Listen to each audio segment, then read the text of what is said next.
مہربانی کر کے خریدنے سے پہلے اس اعتبار سے جانور کو ضرور چیک کر لیا کریں کہ اس کے اندر کوئی عیب نہ ہو، ورنہ قربانی نہیں لگے گی۔ وہ واضح حدیث ہے، جامع ترمذی میں، سنن نبی داؤد کے اندر، مشکات کے اندر بھی موجود ہے کہ نبی علیہ السلام نے فرمایا کہ 4 خامیاں جس جانور کے اندر ہے نا، اس کی قربانی نہیں لگے گی۔ نمبر 1، لنگڑا، ٹانگ ٹوٹی ہوئی۔ یہاں پہ بھی اکثر اوقات جب وہ کوئی بڑا جانور ہے، آپ اسے ٹرک سے اتارتے ہیں تو وہ چھلانگ مار کے اترے تو ایک آدھ ٹانگ تو اس کی ٹوٹ جاتی ہے، پھر وقتی طور پہ اسے پین کلر لگا دیتے ہیں اس کے گھٹنے کے اندر، اس لیے وہ فیل نہیں ہوتا۔ تو جب بھی آپ جانور لینے جائیں تو اسے چلا کے دیکھیں، تو پین کلر لگا بھی ہوگا نا تب بھی وہ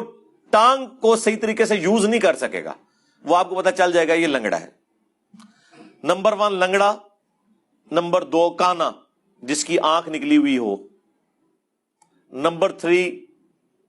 لاغر، یعنی یہ نہیں ہے کہ اس کے اوپر گوشت ہی کوئی نہیں، ہڈیوں کا ڈھانچہ ہے، اور نمبر 4 جو بیمار جانور ہے، اس کی آپ قربانی نہیں دے سکتے۔ اسی طریقے سے ابو داؤد کے اندر،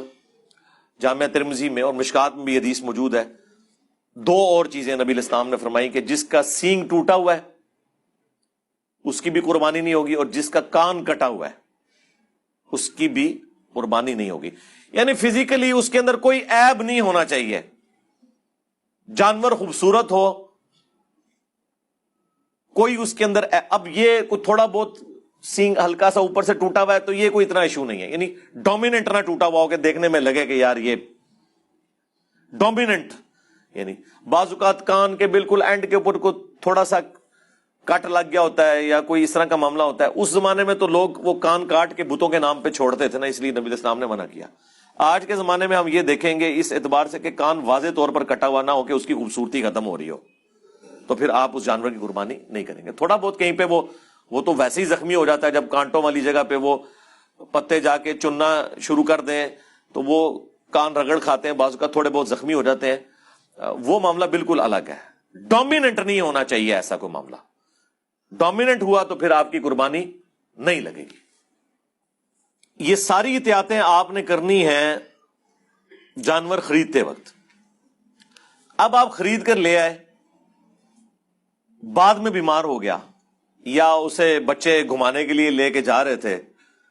اور وہ رسی چھڑا کے بھاگا، کہیں پہ ٹھک گیا، بعض اوقات وہ پل سے نیچے بھی گر پڑتے ہیں۔ اب پل سے نیچے گر پڑا تو ظاہر ہے کہ وہ تو پھر اتنا زیادہ زخمی ہوگا کہ اس کے بچنے کے چانسز نہیں ہیں، تو آپ پھر اسے قربان کر لیں عید سے پہلے ہی، آپ کی قربانی ہوگی، نیا جانور خریدنے کی ضرورت نہیں ہے۔ اس کے ثبوت میں سن کبرا البیہقی کے اندر سیدنا عبداللہ ابن زبیر صحابی رسول صلی اللہ علیہ وآلہ وسلم ورضی اللہ تعالیٰ عنہ کا قول موجود ہے۔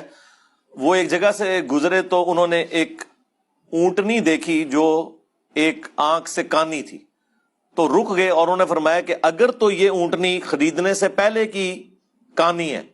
پھر تو تمہاری قربانی نہیں لگے گی، نیا جانور خریدو، اور اگر یہ اس کے اندر عیب خریدنے کے بعد پیدا ہوا ہے تو پھر تمہاری قربانی درست ہے۔ یہ بالکل واضح عبداللہ ابن زبیر کی حدیث موقوفاً سنن کبرا البیہقی کے اندر، اس کو سپورٹو المصنف ابن ابی شیبہ میں، مصنف عبد الرزاق کے اندر امام زہری کا فتویٰ بھی موجود ہے، سیم اسی طرح کے الفاظ کے ساتھ کہ اگر عیب بعد میں پیدا ہوا ہے تو پھر قربانی درست ہے، اگر وہ پہلے کا تھا تو پھر قربانی درست نہیں ہے۔ بہرحال یہ عبداللہ ابن زبیر نے ایک کلیئر کٹ بات بتا دی۔ بس اس میں اب جتنے عیب ہیں، اگر جانور خریدنے کے بعد سینگ ٹوٹا، یا وہ بیمار ہو گیا، یا وہ لنگڑا ہو گیا، یا اسے کوئی زخم آ گیا، تو ان تمام جانوروں کی قربانی درست ہوگی۔ اور اس میں بھی اگر زیادہ سویر کنڈیشن آ جائے تو آپ قربانی سے پہلے بھی اسے قربان کر سکتے ہیں، اور اس کا مصرف بھی گوشت کا وہی ہوگا جس طرح عام قربانی کا ہے۔ تو آپ بھلے 2 دن پہلے ہے تو ٹھیک ہے، پھر فریج میں رکھ لیں اور قربانی والے دن بانٹ دیں، کیونکہ اگر پہلے بانٹا لوگ کہیں گے پتہ نہیں بیمار جانور کا گوشت ہی دے گئے، یہ بھی خطرہ لگا رہتا ہے نا۔ تو پاکستان میں تو آپ جتنا بھونتے ہیں نا گوشت کو، تو عموماً جتنے اس قسم کے وائرسز ہیں وہ ختم ہو جاتے ہیں، الا یہ کہ کوئی کریٹیکل وائرس ہو، وہ بھی ڈاکٹرز بتائیں گے جن کی فیلڈ ہے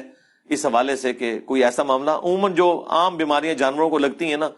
تو وہ جانور جب آپ قربان کرتے ہیں اس کے بعد گوشت جب آپ پکا کے کھا لیتے ہیں تو بیکٹیریاز وائرسز ختم ہو جاتے ہیں، کوئی ایشو اس حوالے سے نہیں رہتا۔ یہ اب جو یہ والی بیماری آئی ہے لمپی، جس کے اندر وہ پھوڑے نکلتے ہیں، تو اب ظاہر ہے کہ یہ تو واضح اس کی خوبصورتی کو ختم کرتے ہیں۔ اس قسم کے اگر پھوڑے نکلے ہوئے ہیں کسی جانور کو تو وہ آپ قربانی کے لیے نہ خریدیں۔ ہاں بعد میں اگر نکل آئے ہیں تو پھر قربانی تو اس کی درست ہوگی، اس میں قربانی کے اعتبار سے کوئی ایشو نہیں ہے، کوئی ٹینشن لینے کی ضرورت نہیں ہے، اور نہ کوئی جانور نیا لینے کی ضرورت ہے، کیونکہ اس سال تو میں نے کئی ہمارے جاننے والے ہیں جن کے بیل پہلے ہی ذبح ہو گئے ہیں، اسی طریقے سے بکرے ذبح ہو گئے ہیں مختلف قسم کی بیماریوں کی وجہ سے، اور وہ پھر ٹینشن میں ہے کہ نہیں جی اب ہم جانور نیا خریدیں یا نہ۔ ایون یہ بھی ہو سکتا ہے کہ جانور آپ نے خریدا اور بھاگ گیا، تب بھی آپ کی قربانی ہوگی، آپ نے تو اللہ کی راہ میں دے دیا نا۔ وہ سورۃ الحج میں اللہ تعالیٰ کا واضح فتویٰ ہے کہ اللہ تعالیٰ کو تمہاری قربانیوں کا نہ گوشت پہنچتا ہے نہ خون پہنچتا ہے، بلکہ اللہ تعالیٰ تو دلوں کے تقوی کو دیکھتا ہے۔ یعنی یہ گوشت اور خون بھی نہیں اللہ کو چاہیے، لیکن اس دن خون بہانا یہ سنت ابراہیمی ہے، وہ آپ نے کرنا ہے۔ یہ نہیں ہو سکتا کہ آپ قربانی کے حصے کے پیسے کسی غریب کو دے دیں، نہیں، وہ آپ دیں الگ سے، اور اس کو آپ قربان کر کے غریب کو گوشت دیں، کیونکہ سنت ابراہیمی کو پورا کرنا ہے۔ یہ شعار اسلام ہے۔ آج کی ڈیٹ کے اندر ہم لوگ کیا مساجد کے اندر جب نماز پڑھنے جاتے ہیں، خصوصاً یورپ اور امریکہ میں، تو اذان کی آواز سے جاتے ہیں، گھڑی کو دیکھ کے جا رہے ہوتے ہیں۔ تو اذان کی پریکٹیکل ضرورت اب باقی نہیں رہی، لیکن کسی کی جرت ہے کہ اذان ختم کروا دے؟ نہیں، یہ اسلام کی نشانی ہے، ان کو شعار کہا جاتا ہے، نشانیاں اللہ کی۔ ان الصفا والمروہ من شعائر اللہ، صفا اور مروہ اللہ کی نشانیوں میں سے۔ بلکہ سورۃ الحج میں تو اللہ تعالیٰ نے قربانی کے جانوروں کو بھی کہا کہ یہ بھی اللہ تعالیٰ کی نشانی ہے، جو ہدی کے جانور لے کے جاتے تھے حج کے موقع کے اوپر۔ تو یہ آپ ختم نہیں کر سکتے۔ سورہ حج میں آیا کہ 3 کیٹیگریز میں گوشت کو ڈیوائیڈ کرنا ہے، یعنی یہ ایک پریفریبل ہے، غریبوں اور مسکینوں کو دیں، رشتہ داروں کو دیں، اور خود بھی استعمال کریں، اور اس میں مسلم اور غیر مسلم کی بھی کوئی تفریق نہیں ہے، آپ کسی کو بھی دے سکتے ہیں۔ اس دن جو لوگ مانگنے آتے ہیں سب کو کچھ نہ کچھ دے کر بھیجا کریں۔ انہوں نے کون سا روزانہ آنا ہوتا ہے، سال کے بعد آتے ہیں، تو آپ قربانی کریں۔ یہ نہیں ہے کہ اچھا گوشت تھوڑا سا سائڈ پہ کر کے اپنے لیے کر دیا اور باقی گوشت جی میں نے اپنا زیادہ گوشت اللہ کی راہ میں دیا ہے۔ وہ زیادہ دیا آپ نے ناقص والا، ہاں جی، جس کا بہترین قیمہ نکلنا تھا وہ تو آپ نے سائڈ پہ کر لیا، ران کا گوشت آپ نے سائڈ پہ کر لیا۔ لن تنالوا البر حتى تنفقوا مما تحبون، تم نیکی کے اعلیٰ درجے کو اس وقت تک پہنچ ہی نہیں سکتے جب تک کہ اپنی پسندیدہ چیزیں اللہ کی راہ میں قربان نہ کر دو۔